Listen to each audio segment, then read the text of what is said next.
Here we All right, go. so we had the main event, Diachkova versus Sundell. Yeah, and speaking of weight cuts, it's a perfect transition, right? Smilla lost her belt on the scales for this one. She weighed in at 126 and a half, and they couldn't cut more. Look, so she loses her belt. Natalia can, if she beats her, she gets the belt, but Smilla cannot win the belt in this fight. She didn't make the weight. One championship does not have a weight class above this. This is their biggest weight class. Um, Smilla is 19, I think.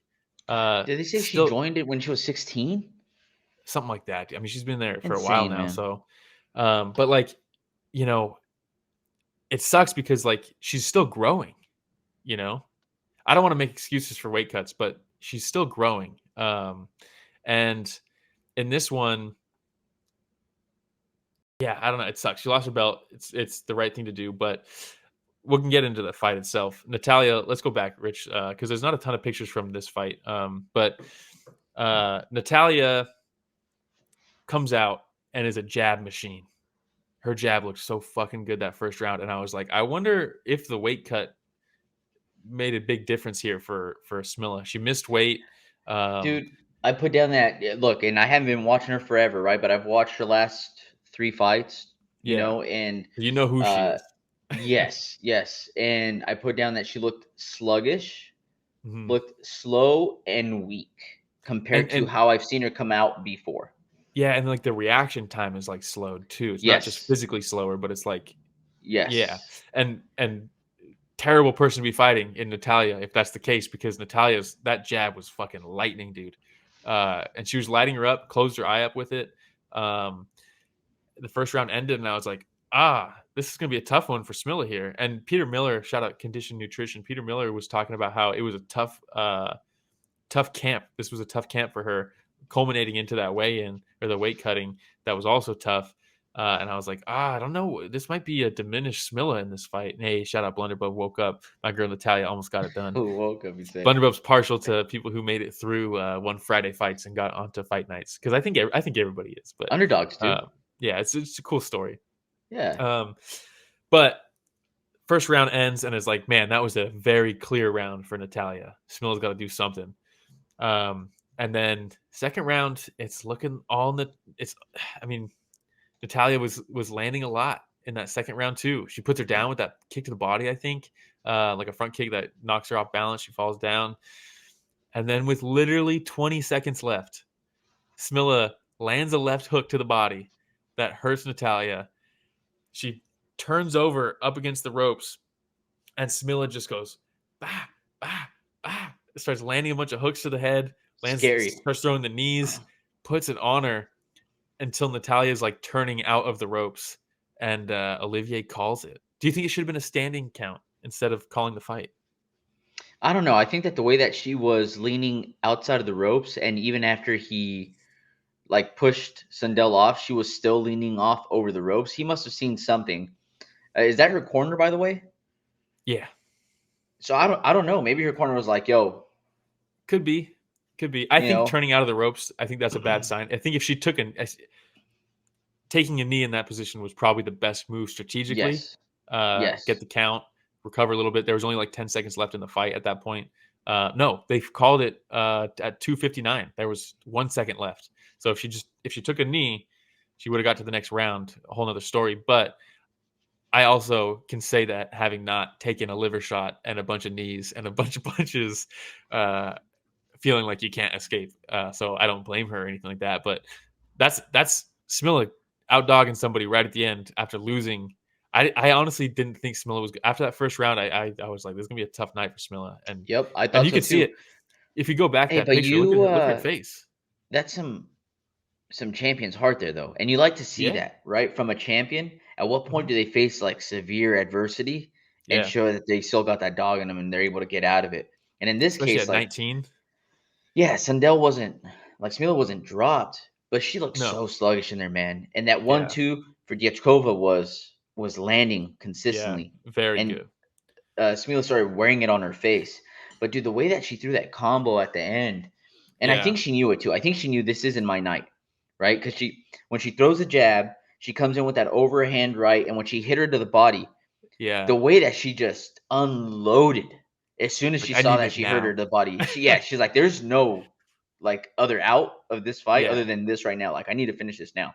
And that Yeah, was yeah. amazing. Yeah, that was cool. Anonymous says, good kid, but she's the definition of a weight bully. She must weigh a lot when in the ring. I disagree because there's no weight class above her to fight in. And she's still growing. So, like, 3 years ago, this weight class, she was smaller than when she was fighting in this weight class than she is now, right? 2 years ago, even a year ago, even.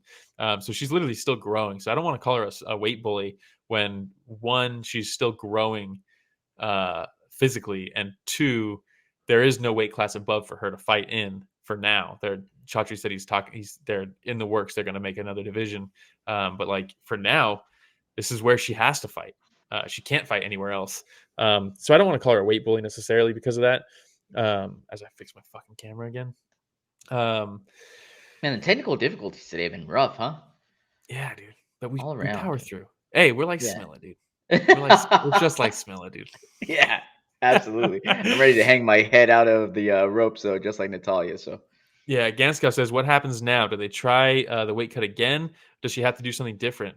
I'd like to hear what Peter Miller says about that because he's so good at like the weight cutting process for one, to the point where when he was working with Takeru for Takeru's fight against Superlek, and and then they put him in with Superlek as well. He worked with both of them to make sure they both made weight, and he was working with Smilla in this one. So he talked about how the camp it was a weird camp, and he didn't explore into why.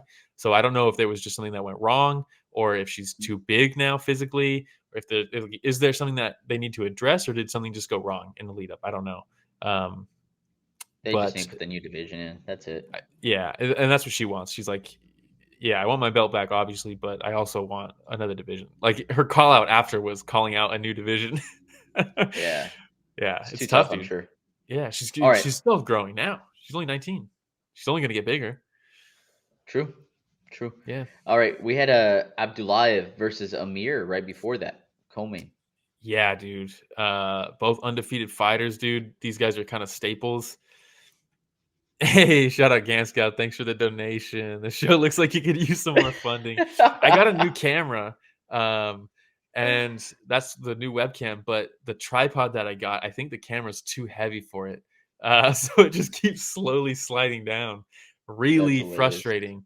But you know, think the $5 will Hey, go shout out towards Ganscow though. duct Thank you. tape for me duct taping the tripod together so that it Appreciate stays it. up. Appreciate it. So I appreciate that. Um, yeah, I think but yeah, anyways, Ali Akbari, or why did I put Ali Akbari? That's not who fought this. It's Abdullaev. Was that? I mean, that might have been from another episode. Um, but yeah, undefeated fighters, staples in the MMA divisions for one. This was I was very excited for this fight, and the grappling that started it. Hey, shout out Rich with the Abdullaev versus Halil Amir. Um, Grappling heavy approach at the beginning, um, fun scrambles, fun takedown defense, fun cool little like trip attempts, takedown attempts that were like crafty. I liked a lot. But the biggest thing is Abdullaev. um, Same thing with Pantoja, like we talked about, exiting the clinch and not just giving him a free pass when they disengage on grappling is just like Mm. the story of this one, dude. The story of this fight.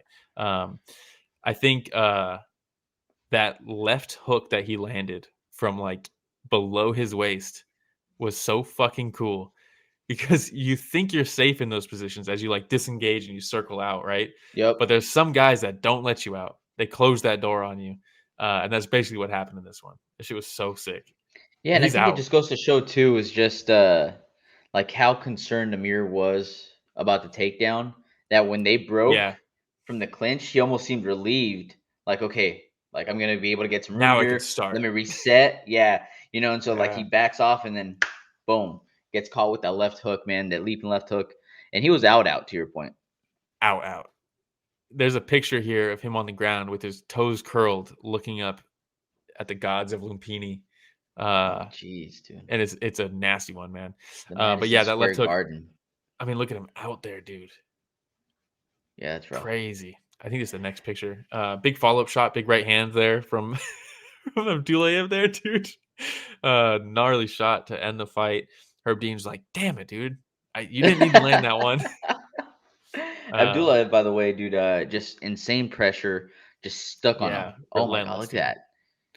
Yeah, there's the toes curled. Look Oh, at his that's a eyes, dude. scary picture. Gnarly. Yeah, stock skyrockets here for Abdullaev.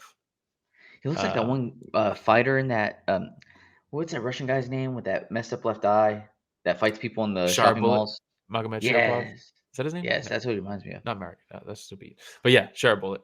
Anonymous says, I hope he gets that Tenkai fight ASAP. Yeah, he called out Tenkai. I think that's a sick fight, dude. There's some Yeah. cool MMA fights that are like on the cusp of being made, I think. HLB Comer. Hey, thank you guys. Doing my part Shout out too. HLB Comer. Maybe one day we'll get enough money to get Will's name tag back. It's there right now. It's there right now. Is it not? It shows for me, but it doesn't show on the screen. I don't know. Oh, that's so But funny. shout out HB Comer. That's a real one. For sure. But yeah, very, very good fight there. That was fun. And we can move on to the next one. Huh? Yeah, we'll go to Menshikov versus Klinmee. Sinsamut, dude. He's so good, but Menshikov is my fucking boy, dude. He really is. He's like if Fedor went into Muay Thai instead of MMA. He's just like he's walking out to the basketball shorts from Ross every single time he fights. He's just not giving a. He's like, I'm here to fight, dude. I'm not here to look good. Yeah, dude, but right off the bat, Klinmee starting off with the solid leg kicks, had combos going. Sinsamut's legit, dude. He's like, I mean, he lost to Reggie and Ursel. I think they fought twice, but he's like they were, especially the first one was very close. The one that I remember the most, at least. My favorite thing is punches and bunches, right? I just love when people extend combinations. Yeah. And Sinsamut kept on doing that throughout the first round. Yeah, and that which leg I kick, absolutely dude. loved. There like 3 leg kicks in, Dmitry was already like not stable on that thing. And I was like, oh no, it's my boy. He's getting chewed up. But then in the second round, I feel like Menshikov did a better job of standing his ground. When the first round, Sinsamut was coming in with like a couple punches up top and then finishing with the leg kick as Menshikov was trying to back off because he can still extend and reach. He started standing his ground, and to your point, started landing that hook. Yeah. And Sinsamut was like, oh, dude, all right, he's starting to get tagged a little bit. Got to mind my P's and Q's a little bit. Yeah, absolutely. Yeah, it's tough when you have like, it's hard to pitch a shutout, right? Like you think about Tyson Fury versus Deontay Wilder, the first fight. Tyson Fury's pitching a shutout. He's just styling on him, but he gets caught right at the end. He gets dropped. Like it's so hard to stay the course, striking like that for so long and not eventually get clipped. And Menshikov, man, he's just, I mean, he hits so fucking hard that like he can really just change the tides immediately at any moment. And here's the big shot here at the end. I mean, he's losing this fight, right? He's on his way to a loss here. He lands this jab, and then he throws a combination up against the fence, hits him to the body, hurts him to the body. Very similar to the Smilla fight, actually, the finish here. Hurts him to the body, folds him over, starts landing knees. And then there was that last one where he lands one and he steps back, and Sinsamut's just like slowly falling down, and he's like, "Are we calling like this?" a tree that's being chopped down? Yeah, slowly you see it like starting to lean. Yeah, again, vicious sequence, very similar to the Smilla one, where like, look, you're getting outpointed here.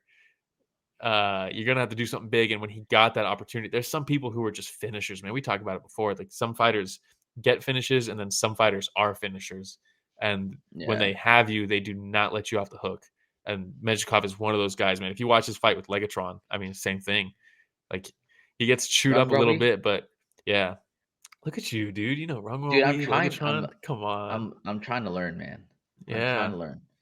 I mean, as long as I stop calling it UFC One Fight Night in the beginning, I think we'll be good. You know what I mean? Baby steps, dude. Baby steps. Hey, you got the one shirt on too. Look at you. You got merch dude, now, dude. This is really comfortable too, man. It's like dude, I'm not gonna lie. Material. You can't see it with the new camera, but with the one hoodie, their clothes are very comfortable, dude. Yeah. Very super comfy. All right, are we moving on to the next one? Yeah. All right, we had We're Akimoto versus Wei. Yeah, we're skipping a bevy. A bevy's a fucking wild man. Um, but yeah, also Menshikov very upset that he didn't get a bonus. But yeah, Akimoto versus Wei Rui. Look, Wei's coming over from Glory. Very highly touted kickboxer. Akimoto was the champ at one. He lost the belt. Everyone's been waiting for him to fight again. He's been not getting fights. They're not booking him. They're not booking him. They try to book him against Lineker in a mixed rules fight, and he's like, no, like, let me fight for my belt again. And everyone's like, make the Haggerty fight. Like, Haggerty's the kickboxing champ now. Akimoto versus Haggerty, like, that's the fight to make. Chachi's even talking about it finally. And you're like, is Akimoto going to get a fight? And they're like, no, he's fighting this other killer from Glory before he fights the belt. And you're like, oh no. And this fight was like so high level, dude. So fucking, you could tell, like, this could be a main event. This fight could have been a main event anywhere. Anonymous says Akimoto versus Ray Wei was a monumental robbery. How do you feel about that? Um, Look, I thought watching this live, I thought Akimoto got this. I thought when Ooh. they announced the winner, I was like, yeah, Akimoto got this. Title shot next, let's go. And then they announced Wei Rui winning it, and I was like, ah. And I was like, man, they're really not going to beat the allegations of Chatri hating Akimoto. Everybody thinks Chatri hates him and that's why he hasn't been given the fights, the title fights, all this stuff. But then even Chatri post fight is like, nah. He's like, Akimoto got that one. I think we're gonna do an immediate rematch. And you're like, okay, cool. Rewatching it, I can see the argument. I don't think it's like a closed case. I still think Akimoto won this one. But it was closer than I initially thought on rewatch. Wei Rui is very good at point fighting in this one. Like really good at point fighting. There's shots that he's landing that they might not have the effect on the fighter long term, but like he's scoring. Like he's very good at scoring in this fight. Whereas Akimoto was landing bigger shots. The 3-2, that hook with the straight from Akimoto was so fucking good. I like the leg kicks against a power puncher, similar to Anthony Smith. I thought Akimoto won this fight. I'm glad they're going to do the rematch, I guess. If they do it, I hope they do but Wei Rui's like, anybody who thinks I lost this fight needs to fucking read the scoring criteria because I won that shit. And you're like, oh, damn. Yeah, on the stats for this fight on one's app, Akimoto outlanded him in every way. Yeah, I think he won. What did you think? Did you think he won? Dude, I didn't watch that closely to where I was scoring it. But I was super impressed with Akamoto's footwork in the ring. I'll tell you that. And I felt like he Yeah, landed some more of the significant strikes yeah, throughout the fight. So, yeah. I had him winning, and there's the all shot right. of him. I was very surprised when they announced that Wei Rui won. Oh well, there you go. It seems like you agree then with Anonymous. Yeah, it was a tough one. All right. Going back, it We was can move on closer to on the next rewatch one. than I thought it was originally, but it's still, I thought, a win for Akimoto. Yeah, we can move on. All right, we had McLaren versus who? I fucking love Reece McLaren, dude. This dude's so sick. He's so fucking cool. He seems like a super nice guy. I love his like mentality about fighting. He was training with John Wayne Parr for a while, and he's like, I got a little too into like pure striking, and I kind of lost my way, and I need to get back into like MMA fighting. Mm. And it showed in this one, dude. He fucking outgritted this one, man, because Yong hits like a truck, dude, for that weight He class. got caught early. He got caught. Yeah, he did. I mean, twice, right? There was two shots that in the first round that were like, Yep. oh my god. Yep. But Dude, he and great just, read by Mitch too, man. Mitch does such a fantastic job. yeah, he's And he good. was talking about he's like, look, he's continued switching southpaw, and I think that's because he's looking for that lead leg for a single leg. And literally 2 seconds later, you see McLaren go for that single leg. And Mhm. so after that, I was paying attention, and every single time he switched over to the southpaw stance, he would go for Yeah, that single leg over and over. And I was, God, Mitch is so that's a good, good man. call. That's a good call. Because Yeah, Rich trains, dude. He like travels and like trains with a lot of these fighters to like learn more about what they're doing and shit. Like he's a student of the game just as much as he is a commentator. Um, yeah, I love it. and outside of Yeah, that you first hear him say round, that a few times throughout the fights too. Where he's like, "Yeah, I've trained with him before," and I was like, "Damn, how many people is he training with?" dude, if you go on his Instagram, it's just like every week he's like at some other gym somewhere with like other like guys and he's like learning from. It's cool. That's Um, badass. but yeah, Reece got tagged early, but after that, dude, his angles were working so well. Yong got a little bit more like methodical, or not methodical, but like a little bit more basic in his setups for his shots. Very standard, like entries and things like that, where McLaren was able to at least get out of the way a lot more and initiate these clinching exchanges. And Yong's grappling defense was very good, but it's similar to like a Marab fight. Reece just had him like on like defense, where Yeah, nonstop. he stopped being able to get his offense off. I mean, he was still Yep. landing some shots, right? But when you're relegated to defense, that's tough, dude. And this one, I mean, they scored the fight as a whole, so you're like, does the knockdown and like the damage he was landing in the first round, is that going to outweigh the like crazy pace from Reece throughout the rest of this fight? And I think they had this one right. HB Cover says Reece McLaren sounds like That's Pixar what I was Cars laughing at right character. now. It's so good. It really does. Yeah. Anonymous says Yong seemed confused when his tactic of just throw haymakers failed and he gassed out. Look, I but I'll mean, give this dude, to Yong because leading up until the third round, he was doing a pretty good job of not accepting being on his back, right? Like he had yeah, some I mean, good his defense scrambles. was good. But when you're doing that for 3 rounds, man, eventually it's going to catch up to you in Yeah. that third round. McLaren Mhm. had total top control there. Yeah, I was worried that Reece was going to gas out trying to force those entries too much. But man, he Mm. just stayed. The tenacity of him in this fight was just on another level, dude. It was a fun fight. I think I would have been furious about this fight if I wasn't actively rooting for Reece McLaren in such a big way. Because it's tough to watch your boy get relegated to defense when stuff like that. Look at Aldo versus Marab, right? I was so mad that whole fight. Um, but when it's my guy doing it, I fucking love it because it's You're very like, impressive. yeah. It's really impressive, dude. That's Shout out hilarious. Reece McLaren. All right, man. We'll move on to the next one. Oh, that's actually We an had interesting point from Anonymous. Yong is like a smaller Tenkai in fighting style. McLaren might have solved the Tenkai puzzle. That's actually very interesting.